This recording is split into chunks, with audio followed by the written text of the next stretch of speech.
when I don't like a movie, I'm just gonna have to be honest with you because I like to keep it real. I don't want to ever be deceitful for the people that spend time watching my videos, but I hated F9.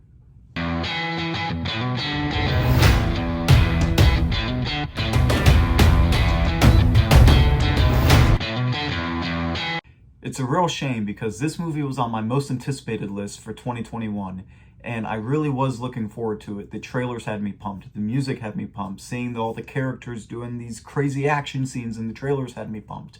But watching the movie, even having two buddies of mine with me watching it, I just could not find myself enjoying this movie or having fun. The bulk of this video is just going to be me pretty much ranting and giving two of these to F9. I think what makes me the most upset is I've defended this franchise for years because my family, my certain friends, people I was with, they just don't understand the ridiculousness of this movie franchise and how it was over the top on purpose. And I was able to defend this franchise, but for this movie, I cannot defend this movie. They go beyond what I thought was possible for a Fast and Furious movie.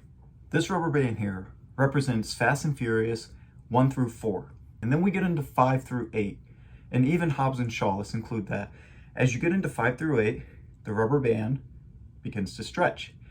And you can only stretch it so far before it starts to break. These last couple movies were able to stretch that metaphorical rubber band, but ride that thin line to where it doesn't snap. Fast and Furious 9 stretched that rubber band too far to the point where it snapped. So in this video that I'm making right now, you actually don't need to worry about spoilers because all the spoilers in this movie are on the poster and it's in the trailer. That's the biggest spoiler. There's nothing else you need to know about because the rest of the movie is predictable. So when I think of a Fast and Furious movie, I don't typically think of the plot. I don't think a lot of us do because the plots are not the point of these movies. When I think of Fast and Furious, I think of, and I think the studio and the filmmakers behind it want you to think of fun. I just wasn't able to have fun. All the characters have no stakes, no weaknesses, and no brains whatsoever.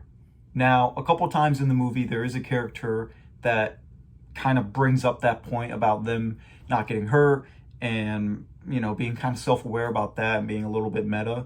And that was fine for them to include that, but it just didn't make up for the fact or explain the fact that these guys can dodge bullets, fight 20 dudes, fall down pits, slam their heads behind concrete walls, and just walk out like nothing happened.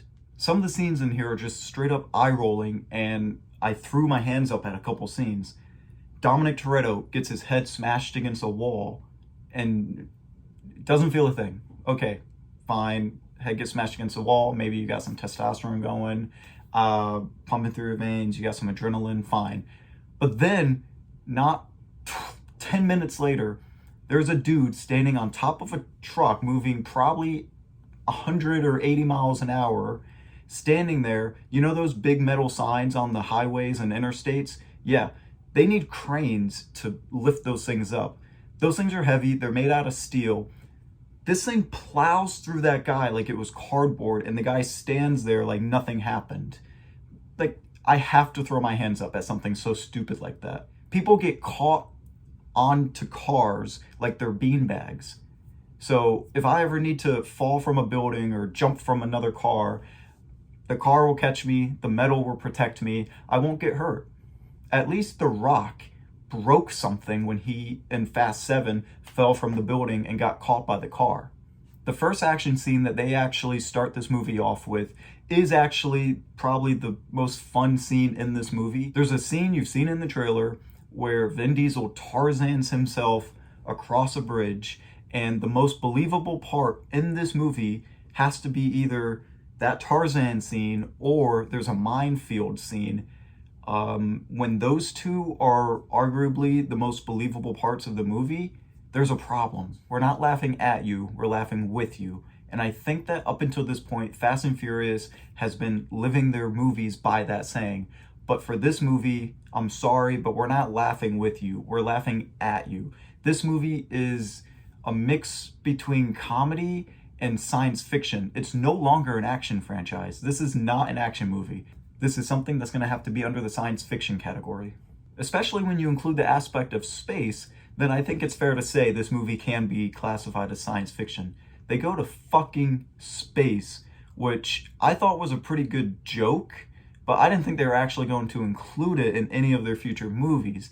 So luckily they kind of braced me and braced the audience for that when they did their second trailer. They had that tag at the very end of the rocket ship, car, Pontiac, whatever, flying.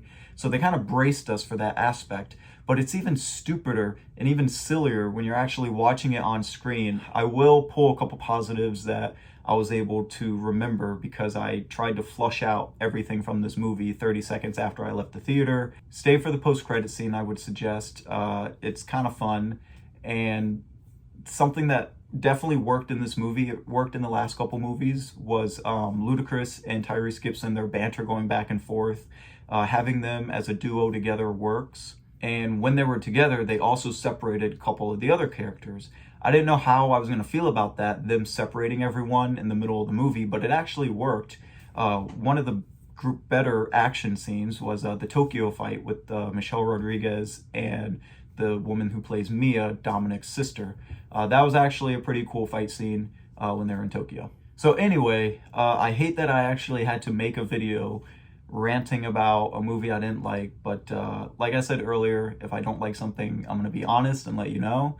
What did you think about Fast and Furious 9? Was it what you expected? Talking about all that negative stuff, I actually have my heart rate going up right now. I don't think that I can even fathom thinking of a movie quote to end this with.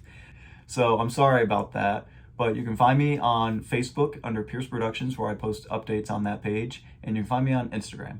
So until then, if you have not subscribed yet, go ahead and hit that subscribe button down below, and I will see you next time, hopefully on a more positive note.